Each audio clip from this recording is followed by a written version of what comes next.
equips students with the right evaluation skills necessary for preparing financial statements.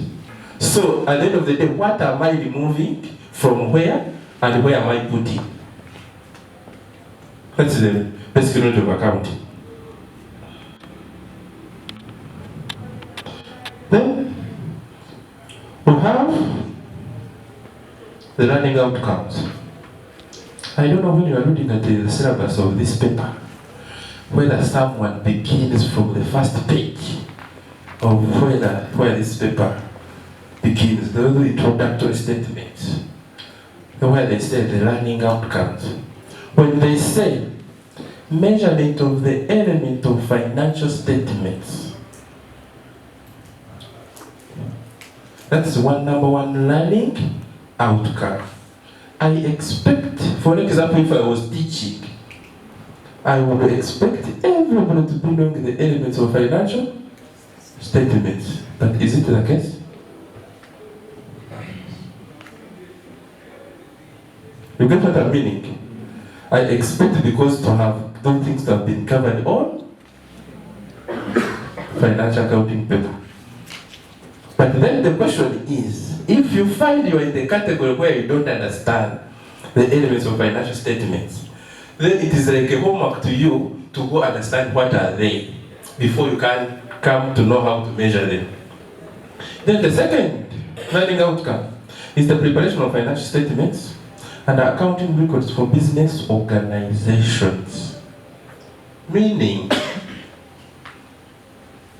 after knowing what the elements are, someone should be able to prepare financial statements. And basically this paper 8, that is its core area. Statements are comprised of what? You get it? When the people talk of financial statements, what are they talking about? Statement of profit or loss and other comprehensive income. That's one. Statement of financial position. Remember, the first one, profit or loss and other comprehensive income, is for a certain period of time. The statement of financial position is as of a certain date. What does that one mean? Meaning, at every time it keeps on changing. You get it? Then you have statement of changes in equity. Then you have statement of cash flows. You get it? What have I left out? Who can tell me what I have left out? Whatever you have prepared must be having explanations. Now those are the notes to the financial statements. So ideally, when you are going to see to this paper, that if you are to prepare a financial statement, those things must be in your head. You get it? Then, okay, I will keep, I may move in a zigzag way. Then you will find that if I'm to prepare any statement of those ones I've mentioned, what is the information that should be before me to be able to prepare those statements? You get it? Now that is, if you are going to attempt that question and you are going to prepare financial statements, information to be presented to you may be presented to you in different forms, isn't it? They may give you a trial balance. You get it? And intentionally, someone may make the trial balance not balance, but down the totals are the same. Isn't it? How many of us have bothered to check the additions whether they are correct? So that if you are going to prepare and actually it is not bad, and you find your balance sheet is not balancing, automatically that will be the only difference which you reckon to put on suspect, isn't it? But how many of us check if at all have been given a trial balance? Isn't it?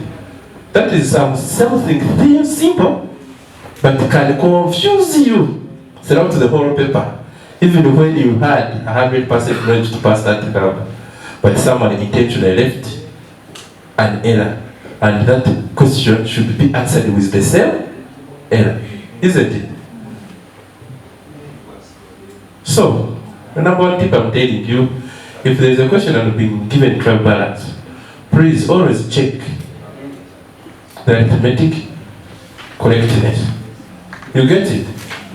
Because sometimes there could be an intended error and they expect you to answer it with the intended error. Isn't it? A question has never been wrong.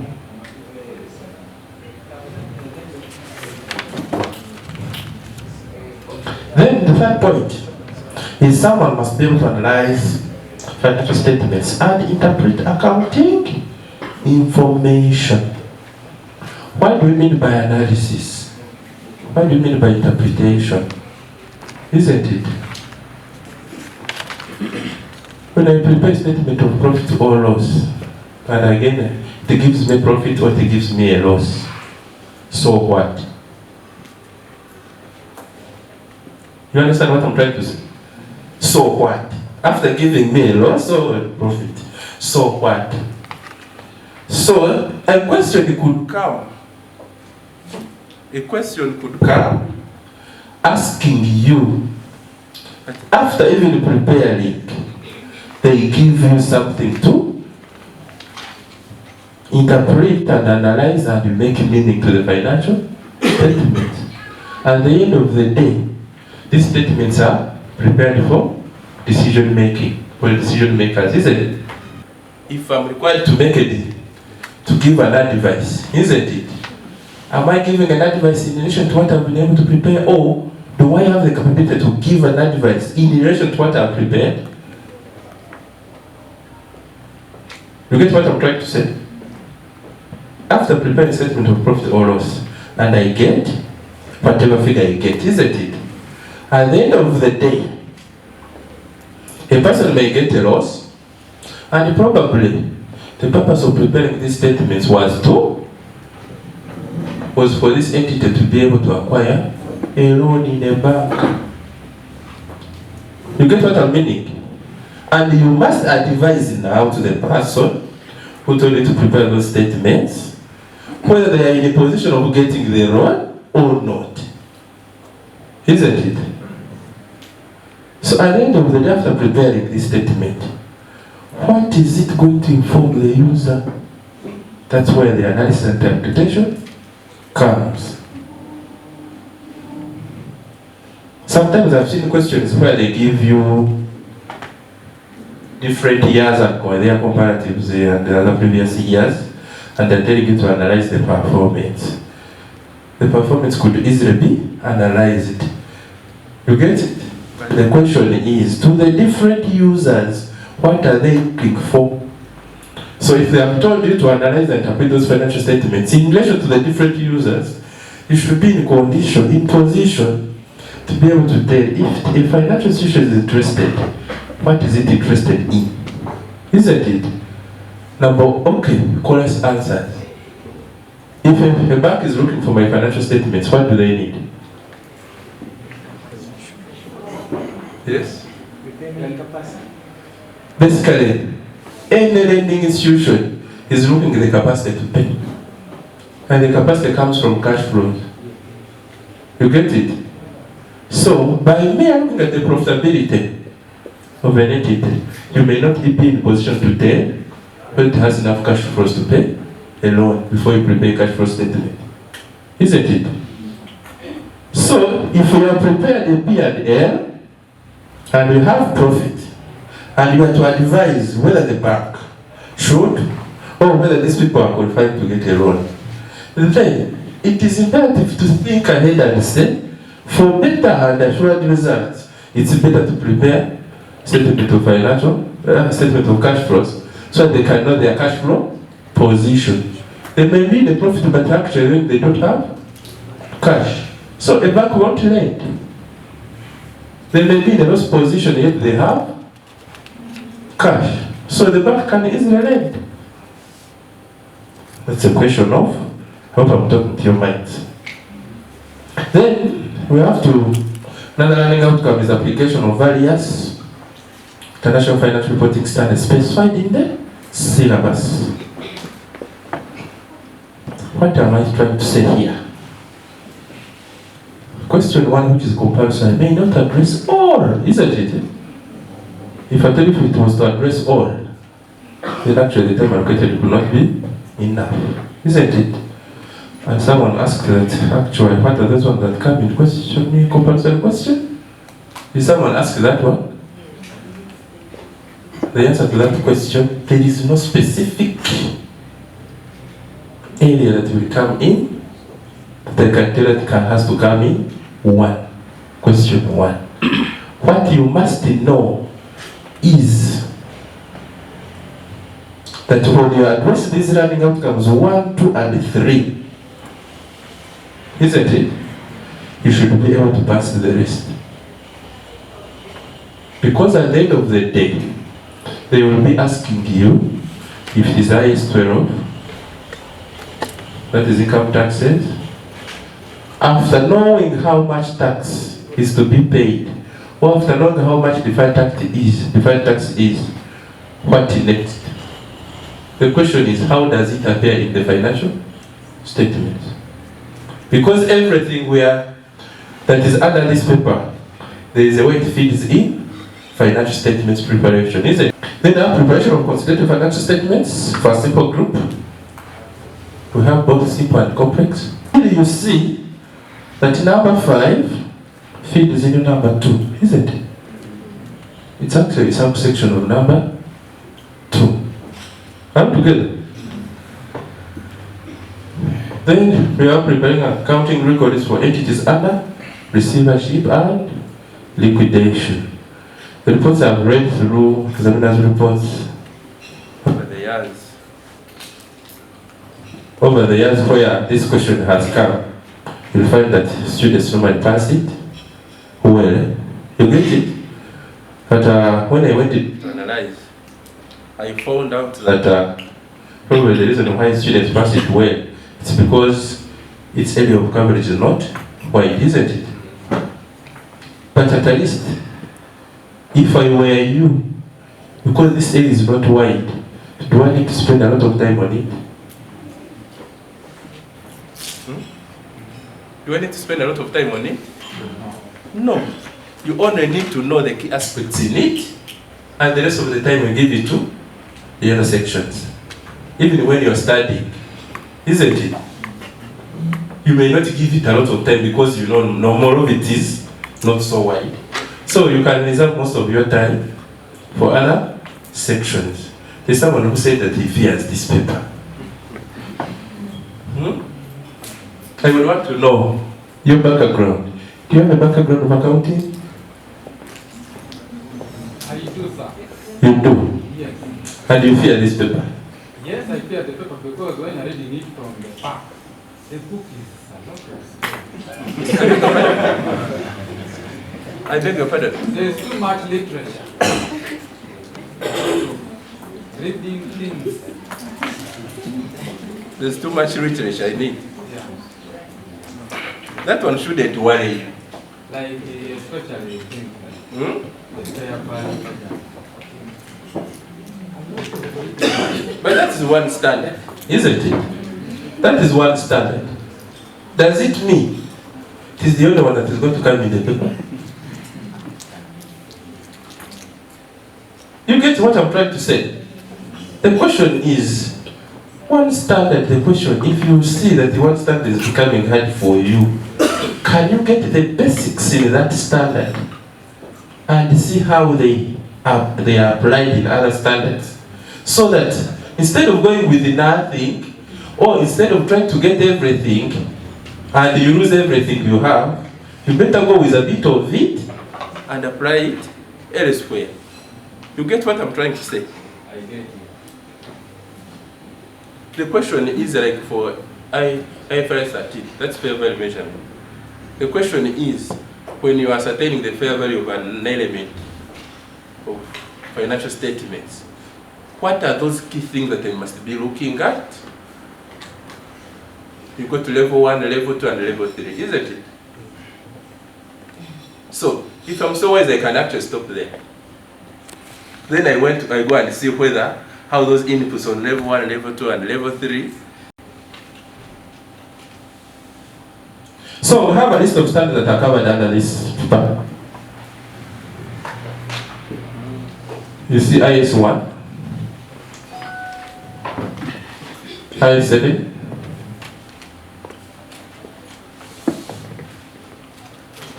I want to ask you a question.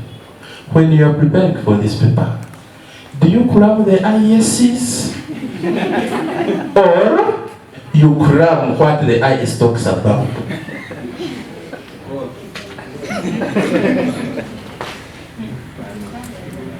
I think that's a valid question, isn't it? If you have a good memory, it's better to understand that IS1 is about presentation of financial statements, isn't it? IS2 talks about statement of, IS7 statement of cash flows. IS8 accounting policies, changes in account estimates, errors. On the paper 1 you studied about errors, isn't it? And how those errors are supposed to be corrected. You went ahead and even went to financial statements, bank reconciliation statement, isn't it? If you are under this paper of 8, financial reporting, can you connect how those things we studied under level 1 can fit into this? Can you make a connection? Then we have IFRS 50, that is revenue from contracts with customers, isn't it? It replaced which standards? It replaced a standard 18, IS 18, which was talking about revenue, and also replaced standard IS 11, construction contracts. Isn't it? What does it mean? I don't expect any of you to start thinking about those standards. You get it? If you're studying from someone who is teaching you IS 11 and IS 18, then probably that person is wrong. You must be looking at it from the angle of IFRS 15. So the question is, when you are reading this IS 12, the question is, what is its effect in the preparation of financial statements? What comes under profit or loss? What comes under statement of financial position? Isn't it?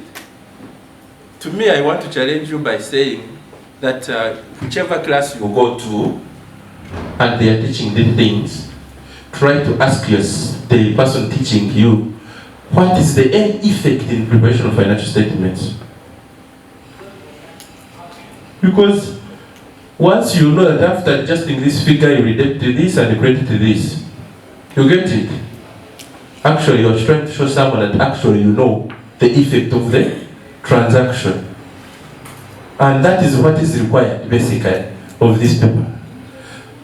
That's where we had this number 4, application of various IFRS specified in the syllabus.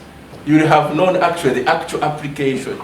After looking at this figure, then of the day, what am I supposed to debit? What am I supposed to credit? Or what am I supposed to disclose? Isn't it?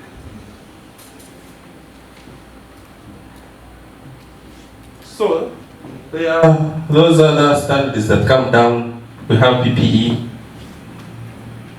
I've never seen a past paper where PPE has missed out.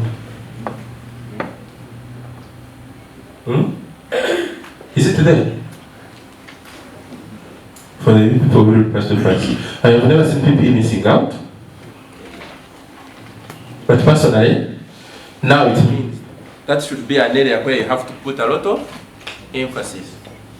And when you put about PPE, the question is, what happened to PPE? When am I to recognize what? And at what? measurement base, isn't it? You've ever had people talking about measurement bases. We have the historical cost. You get it? Name them the rest. Sometimes you may be like at the question, but the question will always tell you the basis of measurement, isn't it? So if you don't measure it based on that basis, then automatically you will have missed it out. You will have treated it correctly, but according to the requirements of the examiner, you've done to the contrary. So when you are studying these things, you must know all the other methods of measuring PPE.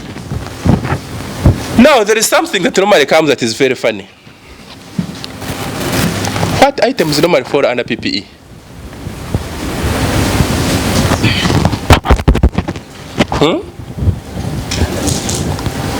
Basically, we have property, plant, and equipment, isn't it? In which are treated as PPE, it will have cars which are treated as inventory. You get it? Eh? So when you are reading the scenario, you must be keen to see which business someone is dealing in. Someone could be a property master, is buying and selling land. But out of the land is buying and selling, is there the land that is for own use? The land for own use may be treated under PPE. But the one is buying and selling becomes inventory. So the recognition criteria now changes. If it is inventory, you must go to the lower of cost and net realizable value. If it's PPE, it is either at cost or at your revalued amount, isn't it? So you must also understand the question whether it is talking along those lines. I hope they have made some clarity. Then the question of also PPE. Sometimes it has an interlink with IS40, investment property. You get what I'm trying to mean? PPE can remain PPE or at any one time can be investment property. The conditions, the things to only look for is the circumstances that they are present at that particular time. If there was just a set it aside to earn income from it, then it becomes an investment property. If not 100, try to cover 80%. Then you have to know the application of the different aspects of this paper in real life scenarios. That's basically what I was talking about. That if a question is stated and is talking about real estate, you should switch off your mind, or you prepare your mind to know that what you are actually seeing as PPE may actually become inventory, isn't it? Or as it is remaining inventory, for the meantime it may actually become investment property. You get it?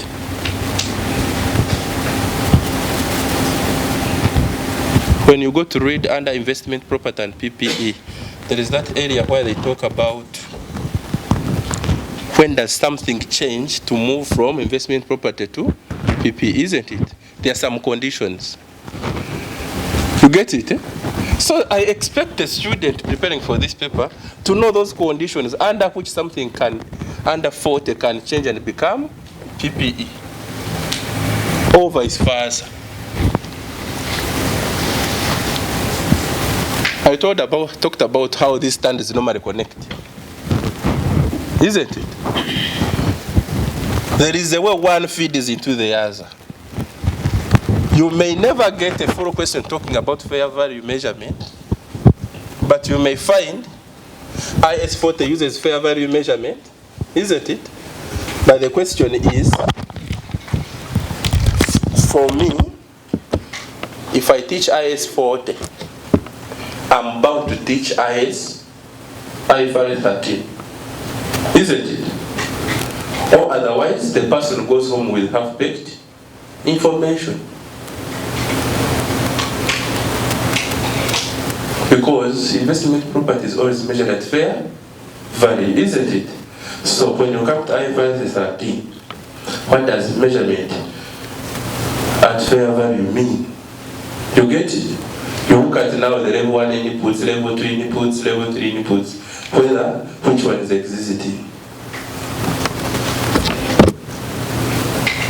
Then of course, this one I also talked about it, the effect of the different standards in the preparation of financial statements. Each standard you see has an effect in preparation of financial statements. It will come in either of the what? Either statement of profit or loss, statement of financial position, statement of changes in equity, statement of cash flows, or in note to the accounts. Isn't it? There are those standards where you find that they will tell you that at the end of the day you must disclose the accounting policy adopted. You get it? So ideally, if it's something that was about IS 8, then you must disclose. You must tell the examiner that here you disclose. When you look at contingent liabilities and contingent assets, you find yourself you will disclose. You get it? Whereas if a condition is required to provide for a provision, then you provide for it, now it goes to the statements. Then, to this note, I expect that before you attempt any question, I don't expect the student or a candidate to waste time reading. Bonaventure Limited is a company that does ABCDE. Over the years has been doing ABCDE without knowing where that information is leading you to. You get it? So I expect each one of you to first know what does the question require me to do before I read the story about the company. Isn't it? First read the required, so that you first prepare your mind. If I am to prepare a statement, as I'm reading now the question, I will be seeing where does it fit in the statement. Normally that system helps you save on time. You are reading something when they already know what they want you to do. If they give me the paper and they say start, number one is compulsory. You will have to read it.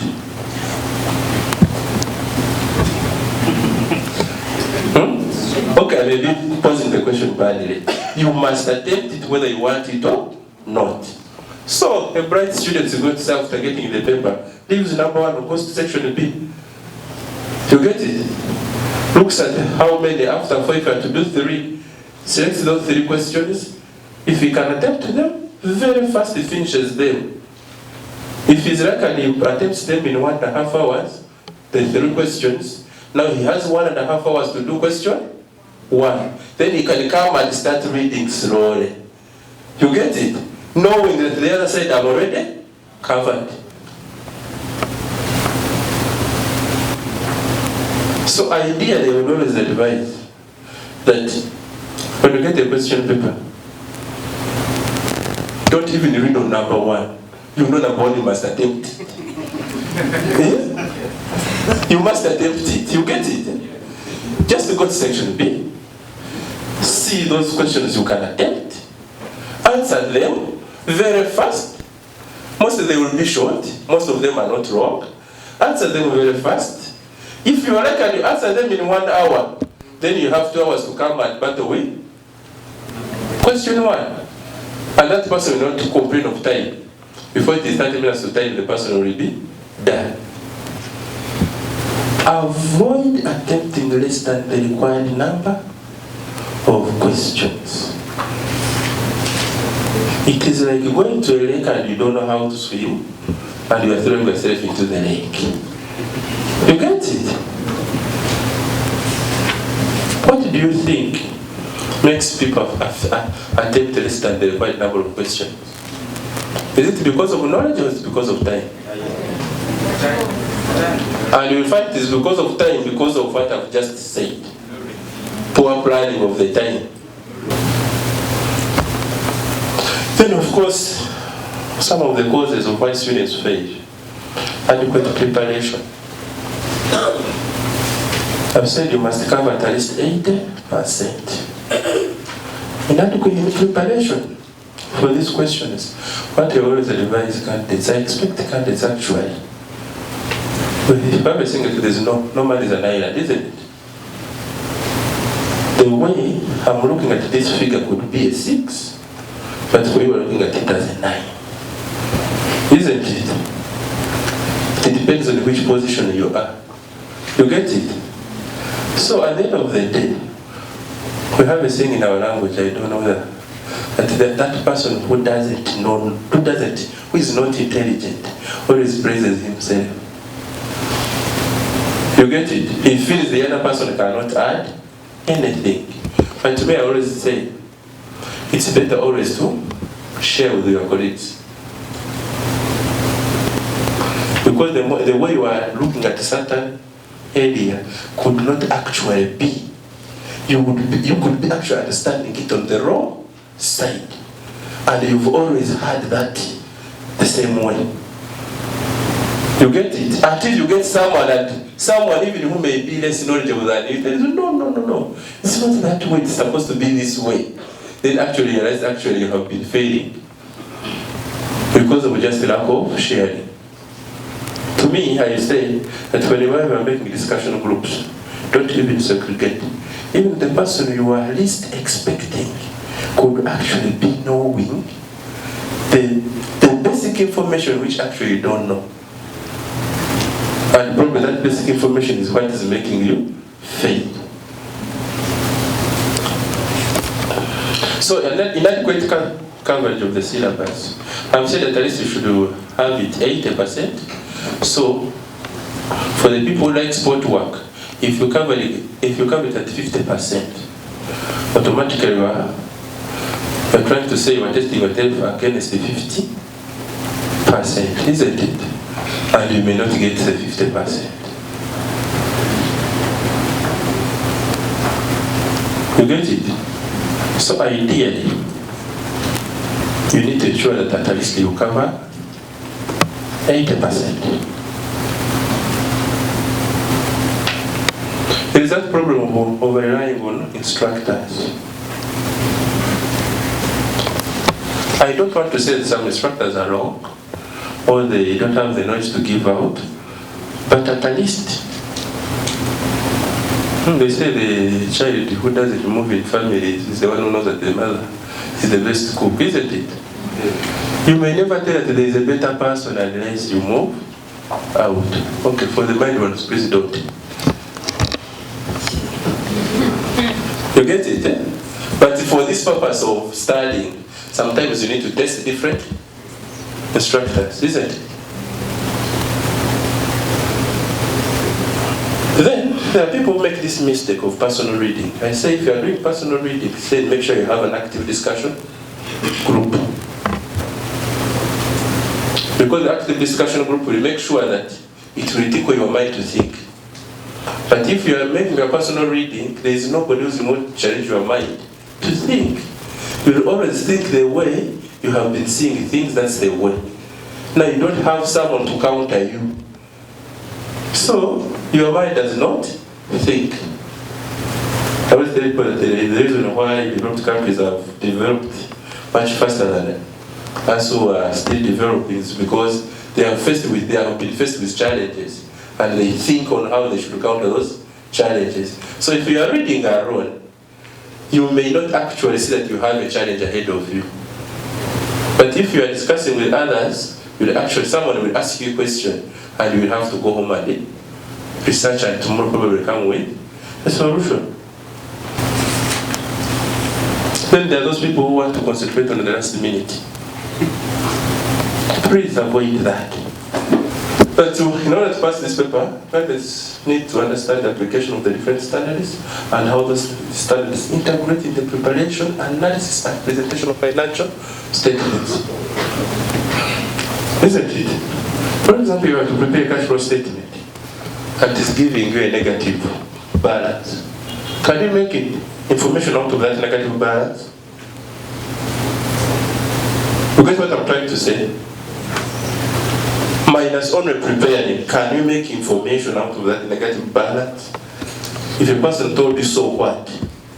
Can you write like 1 or 2 paragraphs talking about the cash flow statement just prepared? And we're saying this can be achieved through a combination, but not limited to. Attending class from competent tutors, group discussion, seminars like this, and of course keep inquisitive. You get it? Keep inquisitive. The more you ask, the more you grasp.